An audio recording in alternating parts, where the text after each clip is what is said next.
অনেকদিন থেকে ভাবছিলাম আপনাদের সাথে একটা পারফেক্ট গ্রিলের রেসিপি শেয়ার করব, সাথে কিন্তু গ্রিলের সাথে যে সসটা সার্ভ করা হয় সেটার রেসিপিটাও আজকে শেয়ার করব আপনাদের সাথে। আজকের গ্রিলটা আমি এয়ার ফ্রায়ারে তৈরি করেছি, আপনারা চাইলে কিন্তু সেম প্রসেসটাই চুলাতে তৈরি করতে পারবেন। সেই ক্ষেত্রে একটু কয়লার প্রয়োজন হবে আর তেলে ভেজে গ্রিলটাকে তৈরি করে নিতে হবে। তো কথা না বাড়িয়ে আজকের রেসিপিটাকে শুরু করছি। সর্বপ্রথম এখানে আমি একটা মশলা তৈরি করে নেব, সেজন্য একটা ব্লেন্ডার জারে আমি 1.5 কাপ মতো পেঁয়াজ নিয়েছি, 3-4টার মতো কাঠবাদাম দিয়েছি, 5-6টার মতো কাজু বাদাম দিয়েছি আর দিয়েছি 2 চামচের মতো সাদা সরিষা। এবার এই মশলাটাকে ব্লেন্ড করে একটা সাইডে রেখে দিব। অন্যদিকে আজকে আমি গ্রিলের জন্য 2টো আস্ত মুরগি নিয়েছি। মুরগিগুলোকে ঠিক ভালো মতো ধুয়ে ঠিক এইভাবে চিড়ে কেটে নিয়েছি, যেটা আপনারা ভিডিওতে দেখলে বুঝতে পারবেন। নর্মালি এই কাজটা করা হয় মুরগির গায়ে যেন মশলাটা খুব ভালো মতো ঢুকে। এবার চিকেনটা ম্যারিনেট করার পালা। এই চিকেনটা যত বেশি ম্যারিনেট করে রাখবেন তত বেশি কিন্তু টেস্টটা বেড়ে যাবে। কমপক্ষে 3 ঘন্টা ম্যারিনেট করে রাখতে হবে, আর যদি ওভারনাইট করতে পারেন তাহলে কিন্তু আরো ভালো টেস্ট আসবে। তো এবার আমি বড় একটা ট্রে নিয়ে নিয়েছি। এই ট্রের মধ্যে আমি যে আগে থেকে মশলাটা পেস্ট করে রেখেছিলাম সেই মশলাটা দিয়ে দিব। এবার দিয়ে দিব আদা রসুন বাটা। এখানে আমি 5 টেবিল চামচ মতো আদা রসুন বাটা দিয়ে দিব। আমি যেহেতু এখানে 2টা চিকেনের গ্রিল করব, সেহেতু এখানে মশলার পরিমাণটা আমি একটু বেশি ব্যবহার করব, আপনারা কিন্তু কমিয়ে বাড়িয়ে নিতে পারেন। এরপর আমি এখানে দিয়ে দিব পরিমাণ মতো টমেটো সস। এই টমেটো সসটা আমার বাড়িতে তৈরি করে, যেটা রেসিপি অলরেডি পেজে দেওয়া আছে। এখন দিয়ে দিব 1 চামচের মতো আচার। এখানে জলপাই আচারটা আমি ব্যবহার করেছি, আপনারা যে কোনো আচার দিতে পারেন এখানে। এবার একটা লেবুর রস পুরোটা আমি এখানে ব্যবহার করব। এবার দিব পরিমাণ মতো টক দই। এখানে আমি 3 টেবিল চামচের মতো টক দই দিয়ে দিব।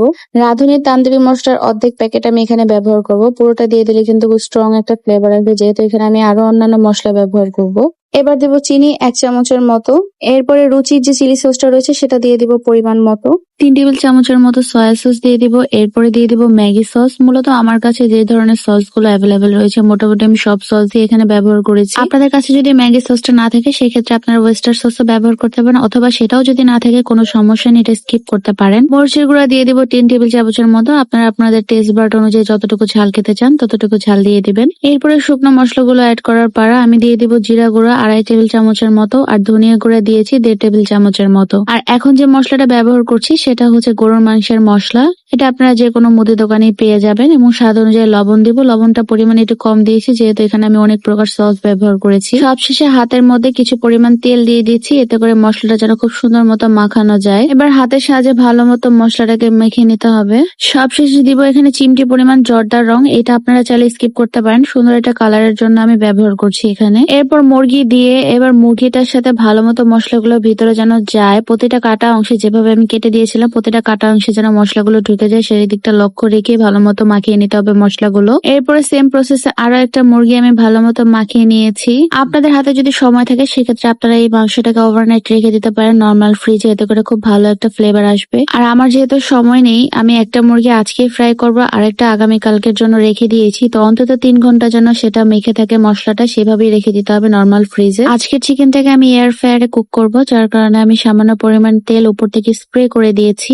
এবার হাতে সামান্য পরিমাণ সরিষার তেল নিয়ে উপর থেকে দিয়ে দেবো, এতে করে খুব সুন্দর একটা সরিষার ফ্লেভার আসবে। এরপর 180 ডিগ্রি সেলসিয়াসে আমি প্রায় 20 মিনিটের জন্য এটা দিয়ে দিব। টোটাল মুরগিটা তৈরি হতে সময় লাগবে 20 মিনিট। তো সেজন্য প্রথমে উপরে পাটটা হওয়ার জন্য আমি 10 মিনিট 180 ডিগ্রি সেলসিয়াসে দিয়ে দিয়েছি।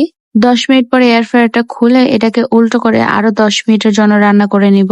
আর এই সময় এত সুন্দর একটা ফ্লেভার আসছিল, পুরো বাড়িটা যেন গন্ধে মোমো করছিল। এবার গ্রিলের গ্রেভি তৈরি করার জন্য এক্সট্রা যে মশলাগুলো ছিল সেগুলো একটু ভুনা করে নিব। তো এখানে আমি সামান্য পরিমাণে একটু তেল অ্যাড করব, মশলাটা যেন ভালো মতো ভাজা ভাজা হয়। মশলাটাকে একটু একটু করে পানি দিয়ে কষিয়ে নিতে হবে খুব ভালো মতো, খুব সুন্দর একটা কালার আসা পর্যন্ত। অলরেডি মুরগিটা আমার এই পিঠ হয়ে গিয়েছে, পাশাপাশি মশলা থেকেও কিন্তু অনেকটা তেল ছেড়ে এসেছে। এই পর্যায়ে আমার মশলাটা কিন্তু হয়ে গিয়েছে।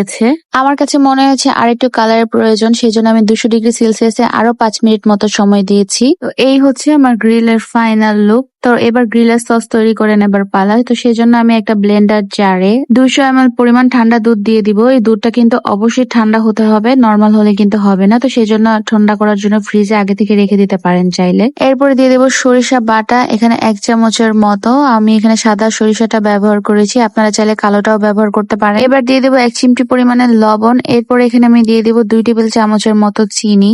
এরপরে দিয়ে দিব আমের আচার 1 টেবিল চামচের মতো। এই সসটা অবশ্যই তৈরি করবেন, এতে করে গ্রিলের টেস্ট আরো দ্বিগুণ বাড়িয়ে দেয়। আমি সাথে একটা রসুন অ্যাড করেছি আচারের।